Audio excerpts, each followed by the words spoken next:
Po, humingi pa ako ng tulong para mabawi po yung pera ko. At mababalaan na rin po yung iba nating OFW na kababayan ko dito sa ibang bansa. Uso po ngayon kasi yung yung online loan. Ngayon po, nag-ano pa ako sa loan na Migarins Express. Nag-fill up po ako. Nagtingin din pa ako sa kung tunay po itong kanilang kumpanya po. Nandito naman po yung SIC number, tapos company name is Migarins Express Linden Corporation po.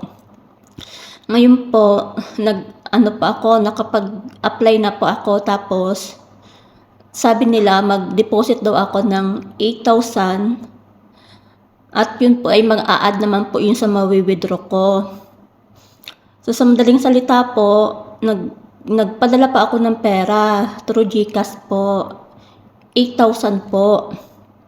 Ngayon po, yung 8,000 po yun, tapos saka ko po mawi-withdraw yun, may OTP po. Tapos ngayon po, binigyan nila sa akin yung OTP, yung pag-withdraw ko po, mali po yung hindi ko alam bakit nagkaroon ako ng isang mali doon sa GCash number ko. Pero sa totoo lang, tama naman po yon.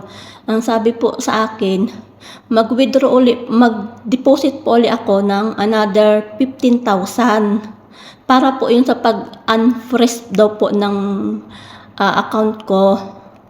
Dahil sa system po nila yon, para sa system daw po nila yon. Di nag-ano po ako, ulit po ako, nag-deposit po ulit ako ng 15,000. Tapos po ngayon, nag-deposit pa ako ng 15,000. Tapos hindi ko po uli makuha po yun. Iwan ko sa anong kadahilanan. Ulit pa ako, nag-deposit pala ako ng 15. Tapos ngayon po, sabi sa akin, mag-deposit po ulit ako ng 20,000. Nag-deposit pa ako ng 20,000.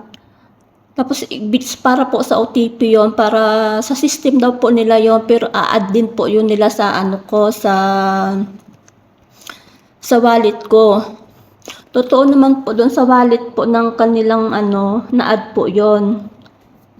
Na-add po dito sa wallet. Tapos po, pag-withdraw ko po, sabi sa akin mga 5 to 15 minutes po, papasok na daw po yun sa account ko sa GCash. Tapos mga ilang minuto na po, walang pumasok. Tapos pagtingin ko ulit po sa wallet ko, sabi sa akin ng tingnan ko daw po sa wallet.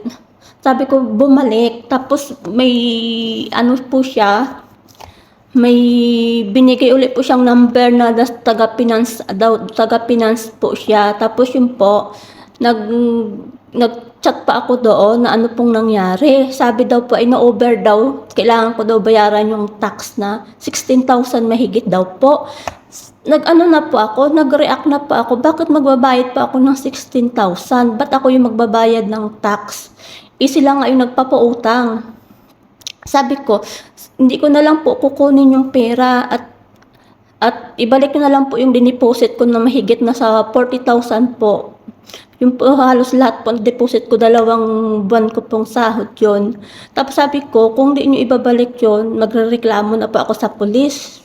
Sabi ko, ang sabi po nila, hindi daw ako papansinin ng pulis kasi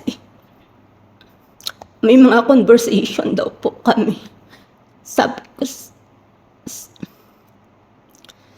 ko, magrereklamo pa ako sa kay Rapitol po. Hindi rin daw po ako papansinin ni Rapitol po. Tapos sabi ko, ipopost ko sila sa social media. Tapos yun po, binalak po nila ako. Hindi po nila binalik yung halos 40,000 pera.